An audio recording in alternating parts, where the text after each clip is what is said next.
I'm liking Knob Creek a lot more now, or Jim Beam, than I did before, ever in my life. I'm gonna say it. Max was right. Max was right. Max was right. Max was right. Welcome back to TFDD Whiskey. I am Max. I am Johnny. And I am. Who am I? Watch out in the next video. Can't even recognize himself anymore. That's how sick he is. Yep. Today, Johnny is sharing Hardin's Creek. Gotta hold it up. Hardin's Creek 211. Wow. So you guys both know more about this than me. You guys can kind of take over as far as if there's any other like stats or facts you want to say about it. I will just preface this a little bit. We done a video on this where I opened it, tried it. Max and Tushar both have had it, but it's been a while back. I really like it. I'm not gonna say that I'm not I was never a huge beam guy, and I hadn't had anything like other than standard Knob Creeks or, Bakers, whatever. And then we done a video where I gave them a set amount of money. They got this for me, and it kind of changed my whole perspective, to be completely blunt. So I just want to see what you guys have to say, think. It's gonna be interesting. So here we go. We got Jacob's Well 211, the second release of Jacob's Well, and this one is regarded as the best Jim Beam product that is a bourbon to have been made. I think really that's it's kind of king of the hill right now. So Shar, what you got? Yeah, I think there are best in terms of older age products, because there is Booker's 25th anniversary and all of that, which are 7 to 8 years. But for a 17-year some month whiskey, I think this might be the most crowd favorite and best in that lineup. And for the price point, even now that you guys can get it. We have a whole video where Johnny reviewed it, and we were just there watching him and the stats and everything. You guys can find it. You can't find this bottle unless you find it on secondary or somebody has it and gives it to you. So shout out to Johnny for sharing the samples with us. I'll be giving him shout out. He's right fucking there. Don't shout out to Johnny. Just say fuck you next time you see him. What the flip, dude? Nah, I'm just kidding. The Johnny hate. Keep it rolling. Hey, 2-time champion. So the nose on this is I knew he was gonna say furniture varnish. I knew it because it is straight oak, and it's very. It's not. Wait, dude, I've already tasted it, and oh my god, what are you doing? That bit's thick. Mm-hmm. Max said that's thicker than a bowl of oatmeal. Come on. Oh, dude, that's good, man. There's a sourness to the oak. Yeah, I love, and there's a cherryness to the oak. I love. There's definitely sourness. You have the hint of that peanut, but it's not too much. It's not too much at all. Because psychologically also you're drinking Jim Beam, so you might get a peanut, but it's very faint.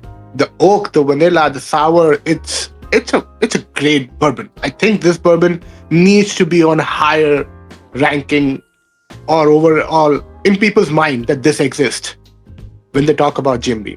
We always talk about Booker's, we always talk about Knob Creek. This is Knob Creek 21, and I feel I like it better than Knob Creek 21. I feel like this had more depth than Knob Creek 21. There's a higher proof to it. What's the proof on this, Johnny, again? 109 proof. Yeah, so it's 9 proof more. It's younger than Knob Creek 21. And the mash bill, I think, is different for Knob Creek versus this, if I had to assume. So there are differences there. But yeah, I'm going to say it. Max was right. Jim Beam was doing great have been doing great for a very long time. I just didn't like their flavor. And now since I started liking their flavors, their price points for their release, the products they release has been really super consistent. I'm liking Knob Creek a lot more now, or Jim Beam, than I did before, ever in my life. I think this release is super simple. It doesn't give you. There's not a bunch of things going on, but what it has going on is really, really good. Really good. That's sour. Yeah. Yeah. Good.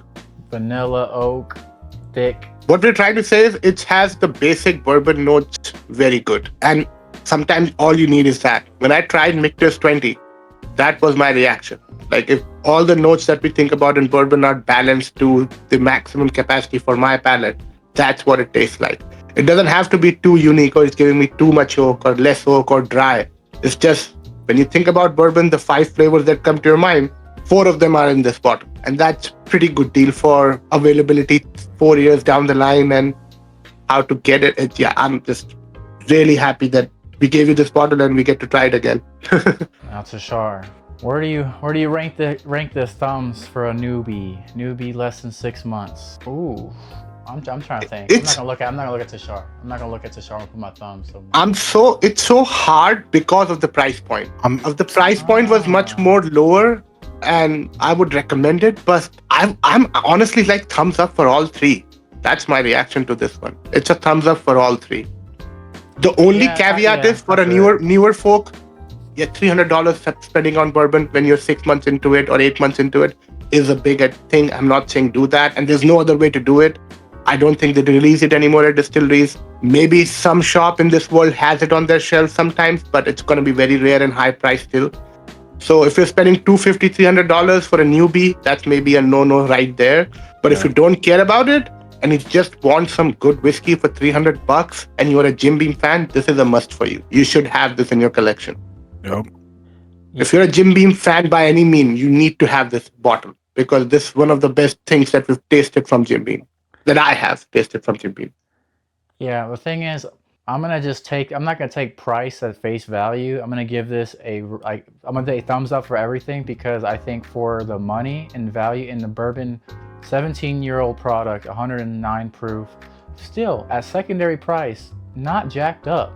It's still relatively affordable compared to other distillers and what they're doing. This gives you, and I'm still tasting oak in my mouth, and I haven't taken another drink in a while. This is going to give you the introduction to high-aged bourbon in a really good way for an affordable price. And just like Tashar said, middle of the road and experienced person, thumbs up, thumbs up. Yeah, no complaints. I'm going to go ahead and say it. I went thumbs down for a beginner because I think a beginner isn't going to reach for this because they're not going to know, like, if they're, like, and this is just me comparing myself whenever I was like 6-8 months in. Like, I could have walked by this on the shelf 15 times and not even paid attention to it because I went down kind of like I don't know if everyone went down this path. I feel like we've talked about it, and like I went down the Buffalo Trace path, and I'm looking for Weller, I'm looking for Eagle Rare, Blanton's, like, and this would blow 99% of Buffalo Trace's like stuff out of the water, in my opinion. Like, I can also see the argument for people saying maybe a thumbs down for a beginner because they might not enjoy the oak like this. Yes. Yeah, could see that. But I'm also I think we've covered everything in there. If price and you're okay with Jim Beam, if those two big criteria, if you're okay with those two, go ahead. If you're always against Jim Beam and never liked Jim Beam, maybe give this a try. Might be one drink that might tip you on this side. If you're a newbie, I completely see what Johnny's saying because when I was there, anything which is above $70 or $80 when you're new into whiskey seems like a very expensive thing to buy. Mm-hmm. It's one of those things like when you start swimming, you're like, I just want to good swim shorts and I just want to go to a pool and just have fun. When you actually enjoy doing that, then you find multiple things and you're deep into it. Now I'm done with all the pools in my area. Now I have to go and swim in a lake. Now I have to do a river. Now I have to go in the sea. That's a different topic. Yep. But if you're okay there, if you're comfortable doing that, then it's a good damn whiskey. That's what it is. Any last minute thoughts? This bottle absolutely fucks. Now I'm sad because we have to find this fucker and buy it. I will say I can see myself ending the night with this. Like it's really, I love how the oak stays with you. I could see myself taking my time and it'd be the last pour of the night type thing. Yeah, there's a lot of vanilla and oak left in my mouth. Mm-hmm. Like a lot of vanilla. Like if you like vanilla bean kind of like actual bean, if you licked it and there's oak, like that kind of stuff is just left there. Mm-hmm. Yep.